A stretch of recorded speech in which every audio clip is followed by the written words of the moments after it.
नमस्कार शेतकरी मित्रांनो, मी समाधान स्वागत करतो तुमचं आजच्या हवामान अंदाज बातमीपत्रामध्ये। शेतकरी मित्रांनो, अनेक जिल्ह्यांमध्ये पुढील 24 तासात मुसळधार ते अतिमुसळधार पाऊस होणार आहे। कोणकोणत्या जिल्ह्यात कसं राहील पुढील 24 तासात पावसाचं वातावरण, सविस्तर माहिती या व्हिडिओमध्ये जाणून घेणार आहोत। तर व्हिडिओ शेवटपर्यंत नक्की बघा। चाळीसगाव, मालेगाव, मनमाड, वैजापूर, श्रीरामपूर या भागात ढगाळ वातावरण व काही ठिकाणी हलका पाऊस आपल्याला बघायला मिळेल। तर छत्रपती संभाजीनगर, जालना, पैठण, अहमदनगर, बीड या भागात आपल्याला ढगाळ वातावरण बघायला मिळेल। त्यानंतर इगतपुरी, वाडा, कल्याण, डोंबिवली या ठिकाणी मध्यम ते जोरदार स्वरूपाचा पाऊस अनेक भागात बघायला मिळेल। तर मुंबईमध्ये जोरदार स्वरूपाचा पाऊस अनेक ठिकाणी राहील। खोपोली, कोरेगाव, चिपळूण, रत्नागिरी या भागात सुद्धा मुसळधार स्वरूपाचा पाऊस अनेक ठिकाणी बघायला मिळेल। काही ठिकाणी पावसाचा जोर कमी राहील। तर सातारा, वडूज, कराड, विटा, सांगली, कोल्हापूर या ठिकाणी सुद्धा ढगाळ वातावरण राहील व पावसाची उघडीप राहील। तर पंढरपूर, तुळजापूर, सोलापूर, पेठ, लातूर या भागात सुद्धा ढगाळ वातावरण व पावसाची उघडीप दिसेल।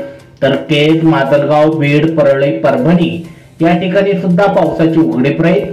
तर लोणार, चिखली, खामगाव या भागात सुद्धा आपल्याला पावसाची उघडीप दिसेल। तर हिंगोलीमध्ये काही ठिकाणी हलके मध्यम स्वरूपाचा पाऊस पडेल। तर वाशिम, कारंजा या ठिकाणी काही ठिकाणी हलक्या स्वरूपाचा तर काही भागात जोरदार स्वरूपाचा पाऊस पडेल। पुसदमध्ये सुद्धा हलक्या मध्यम स्वरूपाच्या सरी बरसतील। तर उमरखेड या ठिकाणी जोरदार स्वरूपाचा पाऊस अनेक भागात बघायला मिळेल। काही ठिकाणी हलका पाऊस राहील।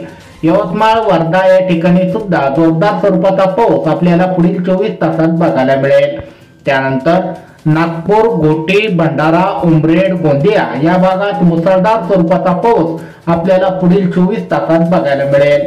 त्यानंतर वणी, चंद्रपूर या भागात सुद्धा जोरदार स्वरूपाचा पाऊस आपल्याला अनेक भागात बघायला मिळेल।